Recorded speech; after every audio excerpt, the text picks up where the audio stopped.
Hello, everybody, and welcome to Beyond the Paranormal Podcast. It's another Tuesday, and I think I got a hot mic, but I'll fix it here. Last week we was not on here. I had some health issues. Critina was sailing the seven seas. I was. She was dressed like a pirate, and Wookie was dressed, of course, like Chewbacca with her. So, Are we It's live? Crypto Sparrow now. yeah, we are live. Okay, sorry. Nope, teasing everybody out. But anyway, how did your trip go? Did you find buried treasure? No, but I did find an awesome little shop called the Odd Macabre, which had all this really cool, creepy stuff. It was literally like in Hocus Pocus. They were playing like this creepy children, like choral kind of music. And I was like, oh, my people are here somewhere. Like, I have to find this shop. You should have went to a haunted location and did. I did. Did you do your EVPs and stuff like that? No. You couldn't go into the building, but I went to the St. Augustine Lighthouse that I mentioned that I was scared to death of before. Really? And yeah, but it was mostly just full of old white people that day. So, you know. There's your ghost. Oh, I'm so sorry. I'm so sorry, elderly people. Not really, because you got nothing anyway. So we have a special guest on here with us this evening. We have Benjamin T. Bishop. He is a cryptozoologist and a member of Southern Illinois Monster Hunters. So we're going to be talking about all this good stuff about the mighty Bigfoot still. Next week we'll get back into the paranormal, but I know we'll let Critty take over there because she's all giddy about the foot. So I'm not firing at all barrels today though, John. Like, I just swept in here. So I guess, Ben, the first thing is, like, how did you get interested in, cryptozoology?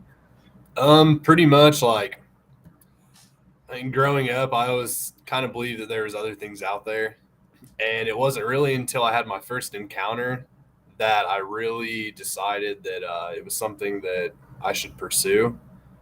And then finding, the Southern Illinois Monster Hunters just kind of helped it continue on from there. Okay. Go ahead. What was your first encounter? So it was 2018, and me and three of my friends, we actually went out coyote hunting, and we had went to the same spot every single time. We went out to a pig farm, and usually it's really noisy. And that night it wasn't. It was actually really silent, kind of eerie. My friend said that something felt off. So then we went to another part of the pig farm, and then it also felt really off. So then we drove, I think it was about a half a mile to another field that we had permission to hunt there. And, animals were going, you could hear the owls. And then all of a sudden it got real quiet again.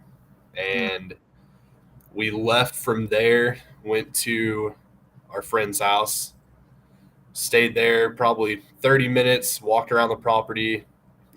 We shot off the guns a couple times. And,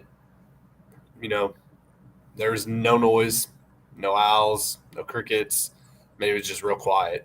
And that was while we were walking around. So you'd think that, we would stir up something. Right. It wasn't until we got kind of out in the middle of the field. We had just burned I think it was like a wasp nest out of one of the tree stands that they had out there on the property. Mm-hmm. And about that time, we heard this deep, like echoing, if you'd call it like a howl or a moan, just shooting out of the trees. And from where we were to where the tree line was approximately 200 yards. And I mean, it was just deafening. I mean, you could feel it inside of you. So we, immediately stopped, ran up to the house. All of us had our guns. We had, red lights on it. So we were just scanning the tree line. Whenever that noise, the howl, the moan happened, everything lit up. All the coyotes, the owls, I mean, the entire forest came alive. About Wow. 5 minutes passed. It happened again. This time it was closer. Everything shut up. Huh. And from Apex Predator. Apex Predators entered the chat. yeah. So ever since then, I mean, it's just always intrigued me, especially like being there, like up close and personal, and hearing that. Mm-hmm. Yeah. I can't That's- even imagine. Sorry. Go Was ahead, there Chris. visual evidence that night, or was it just hearing that It was howl? just hearing. Okay. That's like one of Bigfoot's big traits. Big Bigfoot. Anyway, oh god, I took a bone cell. Anyway, that's kind of one of Bigfoot's traits. Is like when he's around, just everything's dead. I mean, he can go from screaming and yelling to just dead silence. Hmm. And then once, That and seems then like once a that, common thing. Yeah. and then once that moan comes out and you hear it, I don't care where you are, and it echoes. That's it. That force comes alive again for some reason.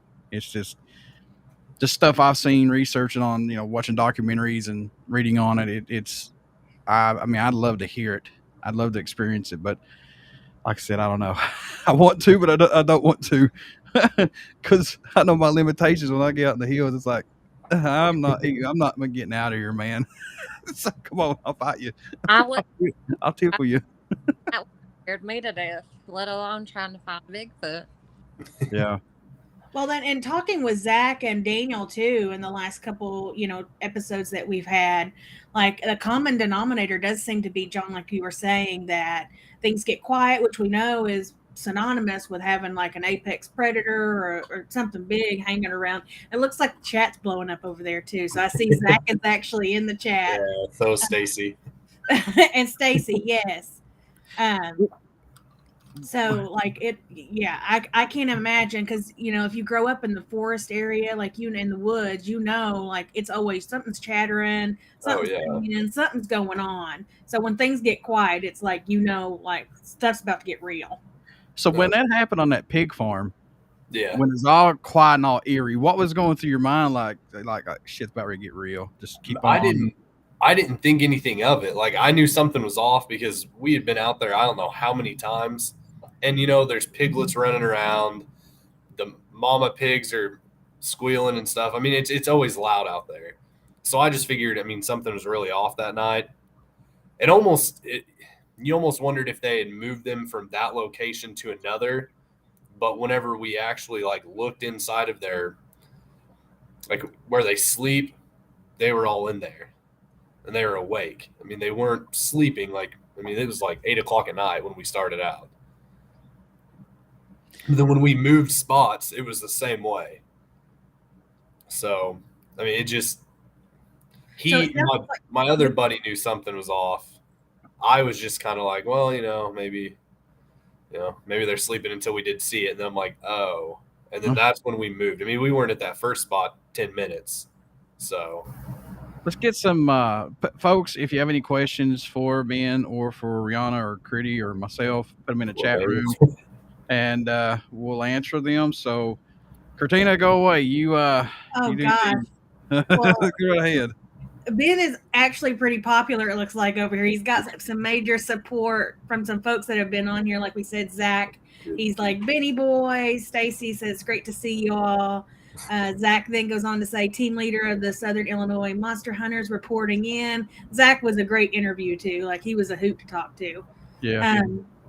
And then we've got it looks like Zach called you the beanstalk. Yeah. Oh Is God. there a story behind that? Like, why are you the beanstalk? Uh-oh. We might have to figure this out. So I'm a professional wrestler, and I go under a mask, and my ring name is Phaseolus vulgaris, which is the scientific term for string bean. Oh, that's great. For the longest time, the promoter that I worked for, he would always put Beanstalk on the card whenever announcing the matches, and I'd always get real mad. And I'd be like, "That's not my name. Could you please call me by my name?" So it's just like a running joke with everybody now. That's funny. That's really good. Okay, well, I'll call you Bean now. Yeah, we'll call you Bean. There we go. Instead of being it's Bean. Yeah. As long as you don't get me in the figure 4 leg lock, man, we're good. Then I'll reverse and get you in a Norwegian toe hold. History. Wow, there's a lot of technical terms going on. I can't keep up. You got that right. It's like, it's like, Lord of mercy. Terms for just squishing somebody. Do what? So many different terms for just squishing someone. Hey, you got to make it sound cool. Call him Butterbean Benny. So Yeah. Oh, Butterbean. I'm not going to call him that. That's so wrong. aw. That's so wrong. Butterbean. And then we've got Stacy over here calling you one of his partners in crime. Twitch92 says, "Get you some." Yeah, I think that's Shane. Stacy's mom's got it covered. And then Stacy said that you're a great tracker, Ben. So, Yeah. like, as far as tracking goes, like, how did you develop that skill, like, with tracking and just hunting, or? Yeah, pretty much. I mean, I've hunted ever since I grew up in it. I really didn't start until I was probably 7th or 8th grade, and then really picked up throughout like high school. And then now I live on 5 acres, and I pretty much hunt the surrounding 100 that's around my house. So Wow. Okay. All right, so I want to ask this because I asked David and I've asked Zach this question too. When you come up on a potential area of a Bigfoot sighting where he's been, what goes through your mind when you see that? You know, are you looking for specific things? What are you looking for? for me, I'm trying to see if he's broke any like branches off, like the tops of the trees. Just any kind of sign that he has been there, especially if someone's like claimed that they've seen him. Like, you want to go in and look for a track. If you can't find that, then you have to hope that you see like a marker, possibly a bedding area, and I mean, really go from there. I mean, that's whenever we were down at the Shawnee, then we were filming part of our movie. We actually, like, me and Stacy came across 2 bends in a tree, one on each side, and it was probably 20, 30 feet between each tree that was bent over, and then a huge limb that was like slammed straight into the ground, sticking up. That was an indication that this was the directional marker that we were looking for, that Stacy actually found when he was mapping. But here's my thing, and I'm always on the fence of everything, which, you know, I hope they are alive and well, and there's another part of me trying to figure out, you know, if it is true. Do you feel like Bigfoot, good Lord, Bigfoot does exist? And if so, why? And do you feel like you're just chasing a myth though? No, I get that. I mean, that's like the one thing that everybody asks is it real? Yeah. I mean, is it real? I mean, if you think about it, people have came up with proof. I've heard, like, with my own ears, the sounds that they've make, and I've seen the markers, and it's just like, that's the one encounter I've not had. I have not physically seen with my eyes Bigfoot. A lot of my partners have, and I haven't yet. And that's what I'm hoping for. But I think that a creature as, you know, like Bigfoot is out there. I mean, we've got tons of areas that he could be at. And people are like, well, you would think that someone would have seen him and have captured him and brought him in by now. And that's not always the case, because if he's a creature that is standing 7, 8 feet tall, I really don't know of too many people that are going to be able to get their hands on him, especially if he has the muscle strength and he's smart and he's been around for all these years. I'm getting out of there. Hang on. Oh, wait. Yeah, I mean, he's adapted to everything that he's needed to survive. I agree with that too. And sorry, I didn't mean to cut you off, John, but like, in terms of like the woods and stuff, like, I was talking to somebody the other day about Kentucky alone is 48% like wooded area, like Yeah. undeveloped wooded area, and that's where we're from. And like to think that somebody's been able to put their eyes on all of that, not to mention the cave systems and stuff here. I'm one of those people that's like, I think it would be super easy to. You hear all the time about hermits and stuff hiding out in the woods. It's like, why can't Bigfoot do that? Oh yeah. So you're talking in terms of it just being one versus a whole species. Are you like saying Bigfoot as in singular or as in the whole species? You're breaking up, RhiAnna. Poop. Okay. So you were saying him as in singular.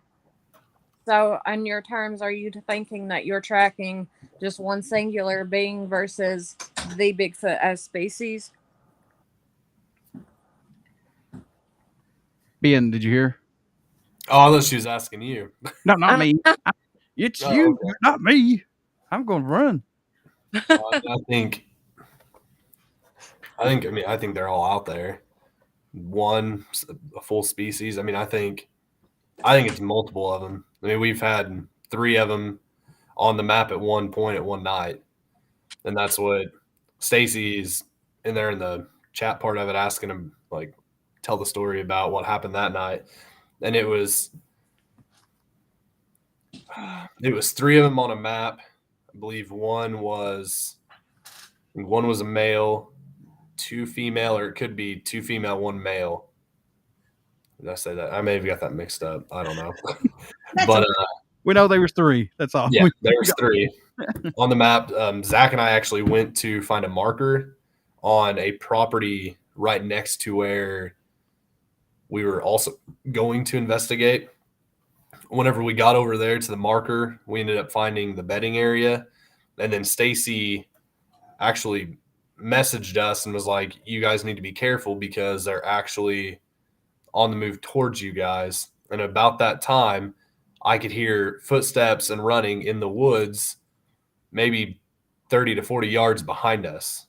Wow. And I mean, we immediately got out of there and then went straight out into the middle of the field so that we had, more of an upper hand if they were going to actually ambush us or not. Mm. So that would be really intimidating.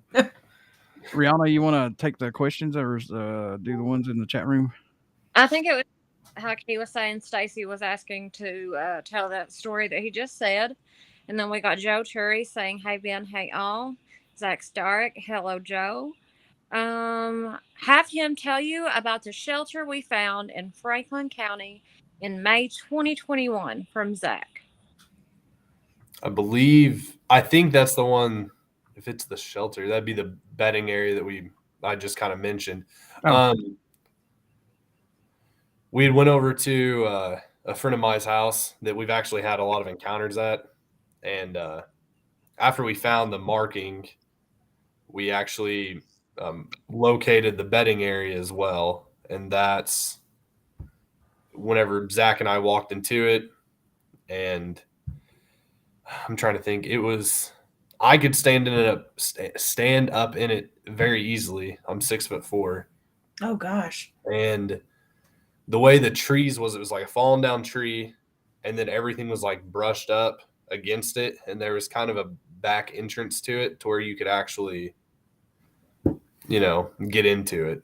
I mean, it's pretty freaky, and then especially whenever you have Stacy saying, they're right on your tail. That's pretty So freaky. are you using some kind of heat tracking or heat sensor technology to see that over a map, or how? Like what? When you say that you were tracking them and you could see them, how could you see them? Stacy has like a pendulum, and he does a whole like crosshair type deal with it. It's pretty neat. I can't think of the term of it. I mean, I'm sure Stacy will pop up in here in a minute and say it, but Okay. yeah, he's got some crazy way of doing it, and it's pretty accurate and it's scary. Wow. I know Zach had mentioned him using dowsing and stuff in the Yeah. past, That energy field, how it shifts. Yeah. What's been the most unsettling investigation or location that had you on edge or pushed you to your limits that, that made you rethink all this? If you've had that yet. I really haven't. I've had some nights where it's like those, it's getting very, very nerve wracking. And it's always been at my friend's house. It's the same property where Zach actually went into a group of pine trees. I think he went back 30, 40 yards into him and actually came out. He was 100 yards to the left. And whenever he got out in the field, he had been hit with, I think it was an infrared. He got hit with something and it got him really, really sick. Yeah, that's what Zach was telling us last time on the show, and I think that's very, very interesting. Very interesting. Oh yeah. And Daniel had mentioned it as well. There's like a specific term for it. I know what you're saying though, Benjamin. Like it's almost like a disruptive kind of apex predator thing that they use to disrupt. And I can't think of it right now. I don't know why. Kind of like a shockwave in a way. Like a wave. Also, Stacy chimed in and said that was called map dowsing. Yep. And then we have infrasound. Infrasound. That's what it's called. Yeah.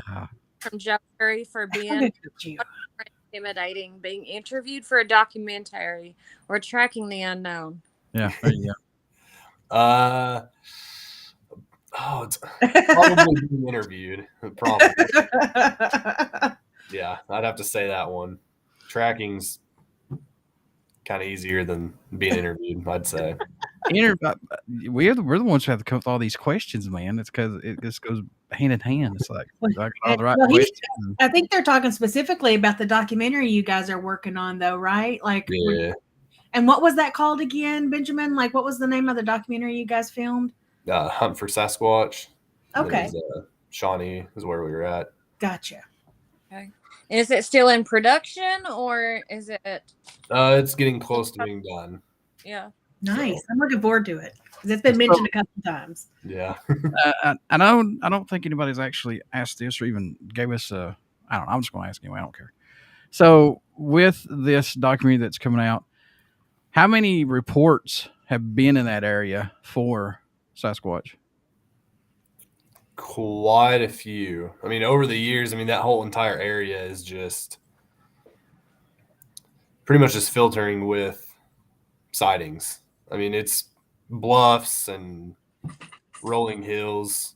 It's out in the middle of nowhere. It's absolutely beautiful, but no, there's tons of them that come in throughout the year. So, and then, once we got out there, the rest of the crew got out there before I did. I had to work, but they had already had one or two encounters, and I got out there at like 6 o'clock. So, oh my gosh, that's an active place. Oh yeah. They were talking about doing like some sort of cookout or something next year, and I'm like, I don't know if I want to go up there. That's I don't know, like that's kind of intimidating. Yeah. You said I'll take an RV. That's not camping. Well, that's what RhiAnna and I said we're gonna do. We're gonna go in an RV. So glamping, okay? Glamping. Oh God. Oh, we're glampers. It is for us to ask Ben about the black dog at his property. So this was probably about 2 years ago, and my neighbor's wife came up to me and was asking me if I'd seen anything unusual on my trail cameras, because I've got trail cameras across the property that I use for deer hunting. Mm-hmm. And I was like, no, I've had a coyote and it's really about it. Some deer, but nothing too unusual. And she said whenever she was mowing the back half of her property, which butts up against the back 2 acres of mine, she was about halfway down it and she saw this black figure.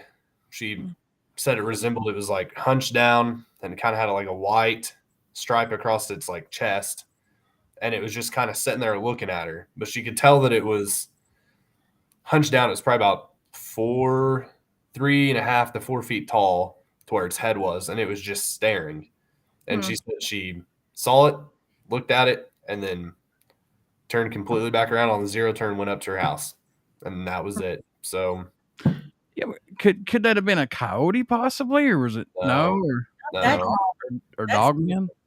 Yeah, she said it was, just kind of hunched down, like all the pictures that you do see of like Dog Man or something when it is like down lower. That's what it looked like. You know, Kentucky is huge for dog man, and I've Oh heard yeah, I've heard a friend of mine, Jeff. He's talked about it to me several times that dog man is huge around here. Which I've been in the hills all my life around here, and I've never seen anything like it. But I've heard people talk about it, things that they've described about it. But I guess I've never really paid that much attention, because I'm deer hunting, or Yeah. trying to get a squirrel while I'm deer hunting. But that's it. I've never had an encounter, like I said, with other things. I mean, I thought, oh, Lord God, here I go again. We're gonna have bloopers on some of these. I'm gonna go back and edit all this crap. But I thought at some points something's caught my eye, like out of the corner of my eye. But who knows if it was actually what I saw or not, because anything could mess with you while you're in the hills, Oh yeah. Well, and that's what at my friend's house, whenever we actually heard the howl and moan, that's what we actually thought it was a dog man. Because so we've Yeah. had like 6 other encounters over there at the house that I've been around for, and then she's had 2 or 3. Her husband's finally had one because he was, a skeptic about it and didn't believe her. My other buddy's been out there quite a few times, but it's always revolved around if we had something big going on at her house, like if we threw a party or did something, or we all went out in the woods and set up tree stands. About a couple days later, you'd have some issues. Like we were out there one night just sitting on her front porch. Me and her, we were just talking. Next thing you know, a 12-foot long tree branch, gets chucked into the driveway from the tree line and just slides across it. Good Lord. She was just like, we got to get inside. Yeah, it's time to go in the house. No, it's time to go look. No, don't go in the house. You go look. Yeah. That's how every horror story starts, John. You have just you've just started a horror story over here. No, because no. Ben hightailed it. He's supposed to be a Bigfoot researcher and gun enthusiast and all that stuff, and he hightails it into the house. Shame. I didn't have a gun on me. I was going to He say, had if you some. didn't have a gun, I'd go in the house Run with it. that. You could I have didn't have one on me, but we went inside. She turned off the lights. She went upstairs and looked out her window because that area faces the pine. Like there's a couple cedar trees that look towards their driveway. So she stood up there. We told her son to get in his room, and then I just stayed by the front door. And we actually called one of my other buddies over who showed up, and he had a couple guns, and we actually went out and looked. And in that area, you could just smell like wet dog, and it smelled like something just died. It was nasty. Why do you think that they're showing their stuff more now? Why do you think that certain areas is a hot pocket for it? It's prevalent within the past few years, whereas it used to be so just scattered and infrequent. And it's like now you're hearing about it more and more every day, like the Sasquatch, Bigfoot, just the cryptids and Dogman. Like it's so much more prevalent and just openly talked about than what it had been. Yeah. Is there a reason for the spike, you think? Is it just like where people maybe were in their homes during like COVID shut down, and then they just kind of got out and got comfortable being out, and now people are back out looking for them again, So do you think that impacted it at all? I think it's a kind of both. When COVID hit, most people stayed home. Well, then at the same time, if they're staying home, they could also get out. They could go into the woods. They could be more active outside, which if there are people that weren't really used to doing that, especially on their property, and there is a Bigfoot, a Dogman, or anything else that's out there, then you're going into their territory now, which makes them want to rebuttal and come back towards you. The same thing is like if you look at every single town, it's almost like getting a brand new subdivision. You're just destroying more and more areas, and it's almost like they're kind of getting tired of it. That's just the way I think about it. So And Yeah, people are creeping out more into the woods too. People are trying to get away, and you're going out yeah. in the woods, and then it just stirs stuff up. Yeah. I'm not taking away from the interview or anything, but RhiAnna's cat's very interested in this interview. Honey, he's on something right now. She been, It's a catnip. it's like she got some catnip. I'm telling you. About a minute ago, and I was just like, "Gosh, almighty." I like what Zach said here, and I'm going to say exactly the way it is because that's exactly what I say sometimes. That house is legit in bumfuck Egypt. Yeah. So, and there's been encounters where this thing was up messing with the vehicles 50 feet from the front porch. Yeah. We were there one night, and the way the driveway goes is it kind of snakes a little bit, and then there's a pole barn directly in front where the driveway ends. So everyone kind of parks right there in front of the driveway, which is 50 feet from the house. And I don't know if we were playing a game outside. We were doing something because anytime we were over there, we were always outside. And it was later at night, probably 10 o'clock. And you could hear my buddy's car door shut. Well, no one was over there. And he even like hollered out. He's like, "Who opened my car door? Who shut my car door?" But there was none of us over there. So something had gotten in, opened it, and fully shut it. Mm-hmm. And his light was on in his truck. So there's just been a lot of weird things that's happened over there. Anytime you go in the pine trees, which that's about 150 yards away from the house, anytime that we went in there and we kind of messed with stuff, there would always be something that would happen a couple days later. Well, okay, so there's another thing you just hit on. Could this place have some type of ancestral ties to it, like Native Americans or some type of protected land, so to speak? It could. I have no clue. They're originally from Michigan, and they'd moved to New York, and then whenever they moved here, I think this was their like 7th, maybe 6th or 7th year in that house. So they really don't know too much about it. I don't know if she ever reached out to the previous owner because they owned, I think it's 25 acres there, and then they own 30 or 40 across the street. Good that Lord. also has, a bunch of wooded area, which is where Stacy did his map dowsing on this place. And at the time, there was no dogman on the property, but there was one across the street. And I haven't been out there at the house since I think pretty much the last time Zach and I was out there. Mm-hmm. So I don't know if anything else has ever happened, but that's what I was going to ask. Could the place have some some paranormal activity possibly that you know of? Have they said anything? Maybe. No, it's always been stuff that's been outside, never inside. Like it's always been something outside. Like we heard pretty much tree knocks. It sounded like someone was banging 2x4s up against a tree, but it was like right behind the pole barn. Of course, we went out and looked. There's nobody there. Mm-hmm.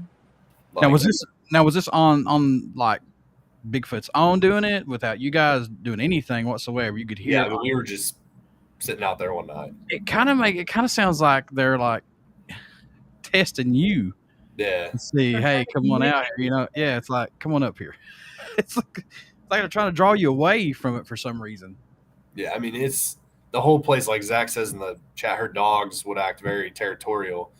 The first night that she really thought something was going on, like minus the night that we heard the noise, she was coming back to her house. I think she left like Walmart or something and was going around the S curve going to her house. When she reached the corner of the S, a bunch of deer shot across the road.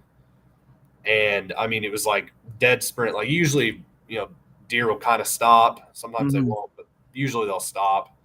Unfortunately, half the time it's out in the middle of the road. Yeah. They continued like something was chasing them. At this point, her dog, which is, I think it's like American Bulldog or something like that, or Pit, all of its hair was on end.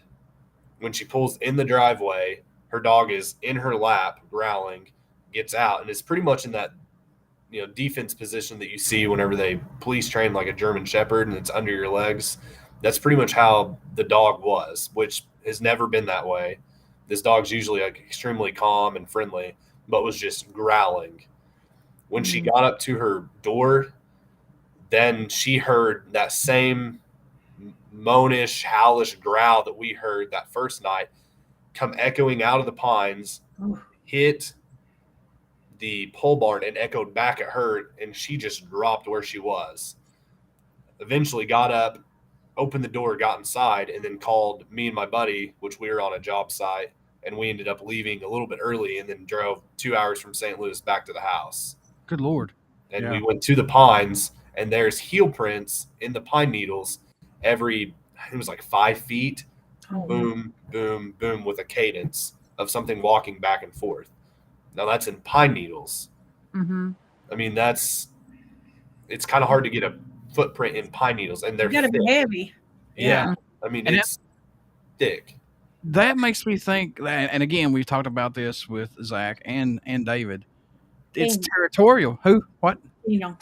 I'm sorry. See, thank you. I have people to help me. You got it. It there you go. It's like it's territorial. It wants you out of there for some reason. Yeah. Also, you were talking about how you're a fairly avid hunter. Have you ever caught anything like set up on a trail cam? Nope. I've always hoped and dreamed that I would, but I never have. You catch everything else on that trail cam, but you'll never catch Sasquatch. He's smaller than the average bear. Not into selfies. Not into it. Daniel, I'm sorry I called you David. I'm so sorry. Trust me. I'm Anyway. sure. One day she's gonna come home and she's got a pool. Sasquatch will be down on that pool, hanging out. He's like, bring me a Corona, please. Right. That's right, little martini. I saw that Joe also answered and said the documentary is finished and DVD production is underway. Streaming will be available later this summer. DVDs can be purchased through Zach Starrick. Okay, awesome. Make sure you get in touch with us, Zach, when you have a link that's postable, and we'll share it and help you promote. It's like I said, when this comes out and it's out for a good little bit, I definitely want to have everybody that was involved with that documentary back on here, because I want to see, their takeaways from it, what they want to do next time, all that good stuff with it, and their reaction and things like that. So we can have a big round table discussion. That'd be awesome. I'll just sit here and smile that you all just run with it. Joe Torrey, Ben, have you noticed a Coyote Bigfoot connection like other people speculate about? Other than they shut up whenever he speaks, no. I mean, that's really all I've ever noticed with it. I know they stay away. So there was a group that I saw on Facebook, and again, it's Facebook, who knows, but it looked all right to me. There was a guy that was deer hunting, and he was in his tree stand, and you could hear these dogs, and they were just going to town, just screaming and barking real loud, and you hear this huge, deep moan come out of the hills, and instantly dead silence, just like everything just shut up. And that guy's like, "What the hell was that?" He's like, "That's not right." If something made my dog shut up like that, because I got 4 dogs, and they are of various sizes, from a Great Dane and a Mastiff to like a Chihuahua Corgi. If they suddenly shut up, then I know it's about to get real. Going down, yeah. Because they are not going to shut up for, Lord knows I've tried when I'm doing Zoom meetings at home to get them to be quiet. So if there's something that can make them stop on a dime like that, like I would probably flip out. That would be very scary. Ben, has there been an investigation that you could not find any answers for or explanation on what was going on? Have you been to a certain area many times, which something's there, but you just can't find anything? I haven't yet. I mean, we've been to pretty much like my friend's house. Like we've said, we've always came out with something. The property next to hers, we found the bedding area, we found the marker. Even whenever we go to Zach's property, to his ranch, we always usually find something there. When you say bedding area, I'm sorry, I just wanted to you're fine. Talking about that. But are you is it similar to like how where like deer would bed down just like the flattened area and Yeah. broken branches around it. So, Yeah. in your opinion, though, what makes the difference between why wouldn't it just be deer bedding down? What makes you think that it's prominently Sasquatch versus, oh, that's where a deer lay? Well, the one that we were in, it was, I could actually like walk into it. It wasn't just a deer laying in, some tall grass and it's matted down, or it's over kind of by like a little cedar tree. Like it was actually like a fallen down tree. Branches were laned up against it and actually stacked up and brushed in to where you could actually go inside and be out of the elements. Structure type Yeah. versus just bedded down. Okay. Yeah. So, what do you bring to this organization, man? That you're part of that nobody else does, man. What do you bring to it that's missing? Oh possibly? gosh. Zach. Here we go. Zach's gonna hear it. I don't really know. I mean, everybody kind of has almost the same. I don't know. A lot of people have the same views and opinions and the way they do things.